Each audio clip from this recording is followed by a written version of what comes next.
Everyone, आज हम class 10 science के चैप्टर नंबर 12 का लेक्चर नंबर 7 करेंगे। लास्ट लेक्चर में हमने पढ़ा था रेजिस्टर्स इन पैरेलल कि पैरेलली कैसे अरेंज होते हैं रेजिस्टर, टोटल रेजिस्टेंस क्या होती है, ये सब कुछ हमने लास्ट लेक्चर में पढ़ा था। इस लेक्चर में हम पढ़ेंगे heating effect of electric current. Electric current से क्या इफेक्ट पड़ते हैं, ठीक है। इलेक्ट्रिक करंट की वजह से आपका जो अप्लायंस होता है वो गर्म हो जाता है, ठीक है। तो यही चीज हम आज के लेक्चर में डिटेल में पढ़ेंगे। Okay, so without wasting time let's get started. आप लोगों को पता होगा जो बैटरी होती है और जो सेल होता है, बैटरी एंड सेल, ये क्या है, सोर्स ऑफ एनर्जी है, क्योंकि यही क्या करते हैं, मेंटेन करते हैं पोटेंशियल डिफरेंस को। पोटेंशियल डिफरेंस तो वो एनर्जी थी ना, energy required to move 1 coulomb of charge from one position to another position, ठीक है। तो ये बैटरी और सेल ही क्या है, सोर्स ऑफ एनर्जी है, इसी की वजह से एनर्जी मिलती है, ठीक है। पोटेंशियल डिफरेंस जनरेट किसकी वजह से होता है, सेल है। सेल के अंदर कोई केमिकल रिएक्शन हो रही है, सेल के अंदर कोई केमिकल रिएक्शन हो रही है जिसकी वजह से पोटेंशियल डिफरेंस जनरेट होता है। मतलब जो केमिकल एनर्जी थी सेल में, ठीक है, केमिकल एनर्जी थी, वो इलेक्ट्रिकल एनर्जी में कन्वर्ट हो गई, इलेक्ट्रिकल एनर्जी में कन्वर्ट हो गई, इलेक्ट्रिकल एनर्जी में कन्वर्ट हो गई, ठीक है। तो आपके बैटरी और सेल ने अगर एक बार एनर्जी जनरेट कर दी है, एनर्जी जनरेट कर दी है, तो फिर वो एनर्जी बाद में चली कहाँ जाती है, जो आपको दोबारा से कंटिन्यूसली आपको एनर्जी प्रोवाइड करनी पड़ती है। एक बार एनर्जी प्रोवाइड करने से काम क्यों नहीं चलता, बार बार एनर्जी क्यों प्रोवाइड करनी पड़ती है अप्लायंसेस को चलाने के लिए, ठीक है। इस लेक्चर में हम यही पढ़ेंगे। हमने 9th क्लास में एक लॉ पढ़ा था, law of conservation of energy. उसमें क्या बोला था, energy can neither be created nor be destroyed but it can be converted from one form to another form, ठीक है। ना तो एनर्जी को आप क्रिएट कर सकते हो, ना ही एनर्जी को आप डिस्ट्रॉय कर सकते हो। तो जब ये एनर्जी डिस्ट्रॉय नहीं हो रही तो फिर आपको दोबारा से एनर्जी की प्रोवाइड करवानी पड़ रही है अप्लायंस को चलाने के लिए। क्यों प्रोवाइड करानी पड़ रही है, क्योंकि ये एनर्जी एक फॉर्म से दूसरी फॉर्म में कन्वर्ट होगी। जो सबसे पहले आपने सेल लिया, सेल में कोई केमिकल था, उसमें केमिकल रिएक्शन हुई, वो केमिकल रिएक्शन है, केमिकल एनर्जी को इलेक्ट्रिकल एनर्जी में कन्वर्ट कर दिया। अब ये इलेक्ट्रिकल एनर्जी फर्दर किस में कन्वर्ट हो जाती है, हीट एनर्जी में, हीट एनर्जी में अप्लायंस। क्योंकि ये जो एनर्जी है ना, हमें कंटिन्यूसली एनर्जी इसलिए प्रोवाइड करनी पड़ रही है क्योंकि जो हमने पहले एनर्जी दी थी वो एनर्जी आपकी अप्लायंस को गर्म करने में चले गई, वो एनर्जी आपकी हीट एनर्जी में कन्वर्ट हो गई, इसलिए आपको कंटिन्यूअसली एनर्जी प्रोवाइड करनी पड़ती है। आई होप यहाँ तक सबको क्लियर होगा। अगर कोई डाउट हो तो कमेंट सेक्शन में लिखना, ठीक है। क्या बोला, सिंपली जो मैंने बोला कि हमें कंटिन्यूअसली एनर्जी क्यों प्रोवाइड करनी पड़ी, एक बार एनर्जी प्रोवाइड करने से हमारा अप्लायंस क्यों नहीं चल रहा, बार बार क्यों प्रोवाइड करनी पड़ रही है, बार बार एनर्जी इसलिए प्रोवाइड करनी पड़ रही है जो हमने एनर्जी पहले प्रोवाइड करी थी वो इलेक्ट्रिकल एनर्जी आपकी हीट एनर्जी में कन्वर्ट हो गई, इलेक्ट्रिकल एनर्जी अप्लायंस को गर्म करने में कन्वर्ट हो गई, तो वो एनर्जी आपकी यू कैन से वेस्ट हो गई, ठीक है। वो एनर्जी अप्लायंस को गर्म करने में तो वो वेस्ट हो गई, ठीक है। ये अप्लायंस गर्म कैसे हो जाते हैं, अप्लायंस गर्म कैसे हो जाते हैं, heating effect of electric current आखिरकार होता क्या है, यही पढ़ते हैं। देखो, जो आपका कंडक्टर होता है, ठीक है, कंडक्टर होता है, उसमें कुछ ना कुछ रेजिस्टेंस होगी, कोई ना कोई रेजिस्टेंस होगी ना, उसमें कोई ना कोई रेजिस्टेंस होगी उसके अंदर, ओके, कोई ना कोई रेजिस्टेंस है कंडक्टर के अंदर। मान लो ये आपका एक कंडक्टर है, इसमें कोई ना कोई रेजिस्टेंस। रेजिस्टेंस का काम क्या होता है, it is the property of a conductor to oppose current. ये करंट को क्या करेगा, अपोज करेगा, करंट को क्या करेगा, अपोज करेगा, रोकेगा करंट को, ठीक है। इस कंडक्टर में रेजिस्टेंस थी और रेजिस्टेंस ने क्या करा, करंट को रोका। करंट के रुकने की वजह से करंट क्या हो गया, रुक गया, करंट क्या हो गया, रुक गया, ठीक है, स्टॉप हो गया करंट। इसकी वजह से, इसके रुकने की वजह से जो आपका अप्लायंस होता है वो गर्म हो जाता है, गर्म हो जाता है, ठीक है। उसका टेम्परेचर क्या हो जाता है, इंक्रीज हो जाता है। इसका मतलब आपकी इलेक्ट्रिकल एनर्जी किस में कन्वर्ट हो गई, हीट एनर्जी में कन्वर्ट हो गई, क्योंकि रेजिस्टेंस था, जितना ज्यादा रेजिस्टेंस होगा उतनी ज्यादा हीट एनर्जी प्रोड्यूस होगी, क्योंकि रेजिस्टेंस आपके करंट को रोक रहा है और किसी को रोकने से क्या हो जाता है, अप्लायंस गर्म हो जाता है, ठीक है। वो रुक रहा है, उसकी वजह से अप्लायंस आपका गर्म हो रहा है और जिसकी वजह से आपका ये हीट एनर्जी में कन्वर्ट हो रहा है, ओके। आई होप यहाँ तक क्लियर होगा। ये एक तरीके की वेस्टेज थी, एक तरीके की वेस्टेज थी, अप्लायंस गर्म हो गया, कुछ काम नहीं हुआ, आपकी इवन इलेक्ट्रिकल एनर्जी थी वो भी वेस्ट होगी। पर साइंटिस्ट है ना, इसका भी कोई ना कोई सॉल्यूशन निकाल दिया, ठीक है, कोई ना कोई सॉल्यूशन निकाल दिया। अब पढ़ते हैं heating effect of electric current. If an electric circuit is purely resistive, ठीक है, अगर आपको कोई इलेक्ट्रिक सर्किट प्योरली रेजिस्टिव है, मतलब हाईली रेजिस्टिव है, the source of energy continuously get dissipated entirely in form of heat. जो आपकी सोर्स ऑफ एनर्जी है, जो आपकी इलेक्ट्रिकल एनर्जी है, वो कंटिन्यूअसली किसमें कन्वर्ट हो जाएगी, वेस्ट हो जाएगी आपकी अप्लायंस को गर्म करने में, अप्लायंस को गर्म करने में,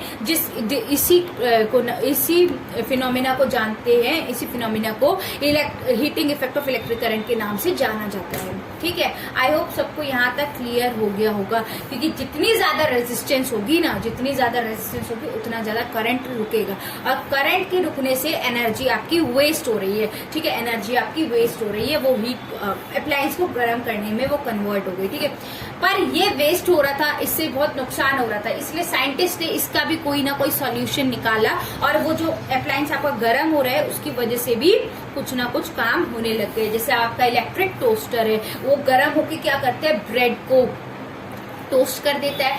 सेकेंड थिंग, आपका इलेक्ट्रिक आयरन है, कपड़े प्रेस हो जाते हैं इससे। ठीक है, इलेक्ट्रिक आयरन हो गया, आपका इलेक्ट्रिकल कैटल हो गया, तो ये सब कुछ क्या कर रहा है, हीट कर देता है। ठीक है, हीटिंग की वजह से पानी गर्म हो जाता है इलेक्ट्रिकल केटल में। ठीक है, आई होप यहाँ तक सबको क्लियर होगा। इसके लिए एक फॉर्मूला है, ये heating effect of electric current का एक फॉर्मूला है। ठीक है, जैसे do you know what is power? Power पता है क्या होती है? आपने 9th क्लास में पढ़ा था, rate of doing work is known as power. Okay, power क्या होती है? रेट ऑफ डूइंग वर्क, मतलब एक गिवन अमाउंट ऑफ टाइम में आप कितना काम कर रहे हो ना, वो आपकी पावर है। Okay, P equal to W upon T। ठीक है, work done per unit time. ठीक है, एक फॉर्मूला पढ़ा था हमने, V equal to, this is potential difference, V equal to work done per unit charge. Okay, तो इधर से वर्क डन का क्या फॉर्मूला निकल जाएगा, वर्क डन का क्या फॉर्मूला निकल जाएगा, V into Q, V potential difference into charge निकल गया। मैं ये फॉर्मूला डिराइव करा रही हूँ जो आपकी एनसीईआरटी में गिवन है। ठीक है, हीट एनर्जी को निकालने का फॉर्मूला अभी डिराइव होके आएगा। ओके, तो ये वर्क डन का फॉर्मूला आप यहाँ पर पुट कर दो, वर्क डन का फॉर्मूला आप यहाँ पर पुट कर दो, ये जो W/T है पावर में पुट कर दो। देखो, पावर सिंपली होता है रेट ऑफ डूइंग वर्क, कितना अमाउंट ऑफ आप काम कर रहे हो एक गिवन, ठीक है, एक गिवन अमाउंट ऑफ टाइम में कितना काम आपने करा है एक गिवन अमाउंट ऑफ टाइम में। ठीक है, ये तो आपका पावर हो गया। इलेक्ट्रिक पावर क्या होगा? इलेक्ट्रिक पावर क्या होगा? इलेक्ट्रिक पावर की कितनी एनर्जी कंज्यूम हो गई या डिसिपेट हो गई, मतलब वेस्ट हो गई एक गिवन अमाउंट ऑफ टाइम में, उसको बोलोगे इलेक्ट्रिक पावर। ओके, तो यही निकालते हैं हम कैसे, मतलब कितनी वेस्ट हो गई, कितनी वो सब कुछ, कितना हीट प्रोड्यूस हुआ, कितनी एनर्जी वेस्ट हो गई, ये सब कुछ हम इन फॉर्मूले से निकालते हैं। तो ये वर्क डन का फॉर्मूला इधर रखो, V upon Q into T। I hope यहाँ तक सबको क्लियर होगा। In case of any doubt please write it down in the comment section. P equal to हमने V Q अपॉन T लिख दिया था। ठीक है, आप ये फॉर्मूला पढ़ के आए हो। Q अपॉन T क्या होता है? चार्ज पर यूनिट टाइम क्या होता है? करंट होता है ना, charge per unit time equal to current होता है ना, होता है, तो उसको ऐसे लिख दो VI। आई होप ये फॉर्मूला सबको क्लियर होगा कि कितनी पावर है, कितनी पावर। ठीक है, तो इस फॉर्मूले से आप निकाल सकते हो कितनी एनर्जी कंज्यूम हो रही है या डिसिपेट हो रही है एक गिवन अमाउंट ऑफ टाइम में। ठीक है, वही पावर होता है, ये आप इस फॉर्मूले से निकाल सकते हो। कितनी हीट एनर्जी मतलब कितनी हीट प्रोड्यूस हो रही है, इससे भी एक और फॉर्मूला डिराइव होगा, इससे एक और फॉर्मूला डिराइव होगा। ठीक है, अभी हमने पढ़ा था पावर क्या होता है, work done per unit time. Work done क्या होता है? एनर्जी है, एक तरीके की एनर्जी है, तो इससे आप हीट एनर्जी निकाल दो। ठीक है, हीट एनर्जी निकाल दो। हीट एनर्जी कैसे निकालोगे? एनर्जी पर यूनिट टाइम। ठीक है, एनर्जी तो निकालनी है, हीट एनर्जी तो निकालनी है, तो ये पावर को टाइम के साथ मल्टीप्लाई कर दोगे तो ये एनर्जी आ जाएगा। ठीक है, एनर्जी आ जाएगा, तो ये VI इंटू T कर दो तो ये एनर्जी आ गया। तो इस एनर्जी को, कौन सी एनर्जी है ये? हीट एनर्जी है ना, कितना अप्लायंस आपका गर्म हो वो वाली एनर्जी है ना, हीट एनर्जी। तो इसको आप ऐसे लिख सकते हो VIT equal to H। I hope यहाँ तक सबको क्लियर होगा।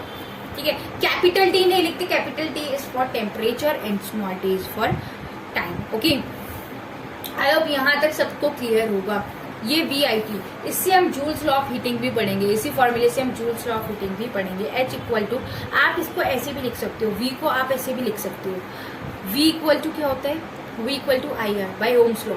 ओम्स लॉ से ये फॉर्मूला है, V इक्वल टू IR। ठीक है, तो आप V को ऐसे भी लिख सकते हो ना, V को आप ऐसे भी लिख सकते हो IR। ओके, IR लिख दिया, और इधर I पहले से था और इधर T पहले से मतलब था। ठीक है, V की जगह आपने बस IR पुट कर दिया। इसके बाद आप इसको ऐसे लिख सकते हो, I से I मल्टीप्लाई करोगे तो I का स्क्वायर हो जाएगा। ठीक है, square of IR in T, I square IT। ठीक है, तो जूल्स लॉ ऑफ हीटिंग क्या कहता है, joules law of heating, joules law of heating ये क्या कहते हैं कि जो आपकी हीट प्रोड्यूस होगी वो डायरेक्टली प्रोपोर्शनल होगी करंट के स्क्वायर की, डायरेक्टली प्रोपोर्शनल होगी रेजिस्टेंस के, एंड डायरेक्टली प्रोपोर्शनल होगी टाइम की। मतलब कि आई के तो स्क्वायर की है, मतलब ज्यादा किस पे डिपेंड करेगी, रेजिस्टेंस पे ज्यादा डिपेंड करेगी। ठीक है, आई का तो स्क्वायर है ना, और आर का सिंपली आर है। ठीक है, तो ज्यादा किस पे होगी, रेजिस्टेंस की। मेरा कहने का मतलब ये है कि मैथ्स की बात है। ठीक है, मैथ्स की बात है। मेरा कहने का मतलब ये है कि अगर मैं आपसे बोलूं दो अप्लायंसेज है, ठीक है, दो अप्लायंसेज है, ठीक है, एक कंज्यूम करता है 5 एम्पियर का करंट, ठीक है, और उसका रेजिस्टेंस है समझ लो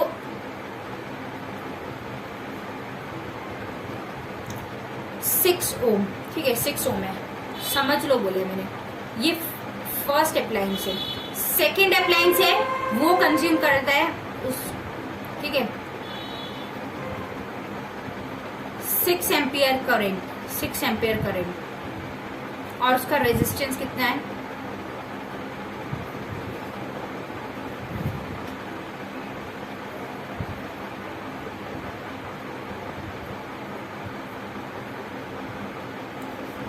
एट ओम। ये लगा लो 7 ओम है, 7 ओम है। ठीक है,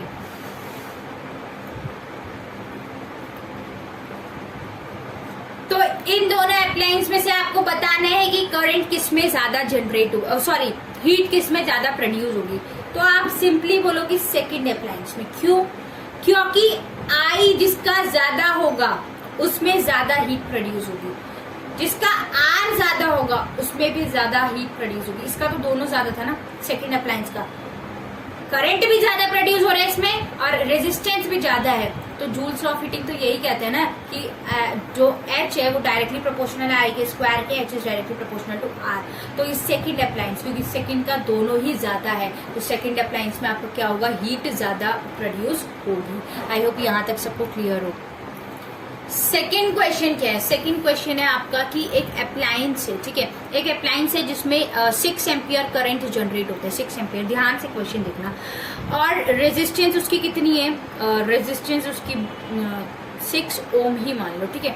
और दूसरा अप्लायंस है वो 5 एम्पियर करंट जनरेट कर रहा है और रेजिस्टेंस है 7 ओम। तो बताओ इसमें से किसमें हीट ज्यादा प्रोड्यूस होगी, किसमें हीट ज्यादा प्रोड्यूस होगी?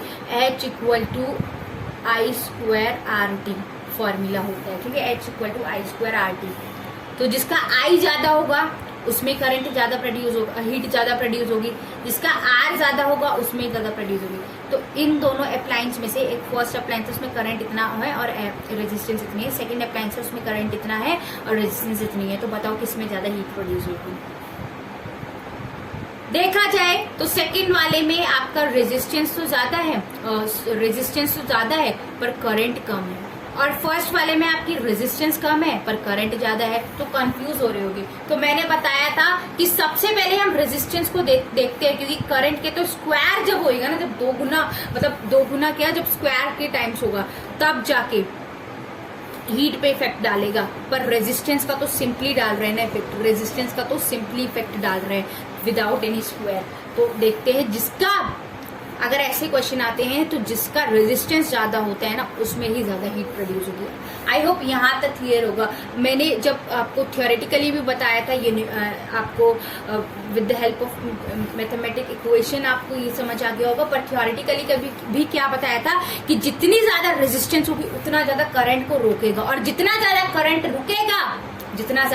रुकेगा उतनी ज्यादा हीट प्रोड्यूस होगी, तो जितना ज्यादा इसका रेजिस्टेंस उतनी ही ज्यादा हीट प्रोड्यूस हो रही है। आप फॉर्मूले से भी बता सकते हो और आप उस थ्योरी से भी बता सकते हो। आई होप यहाँ तक सबको क्लियर होगा। अगर कोई डाउट हो तो please write it down in the comment section. Thank you so much. Please subscribe to our channel.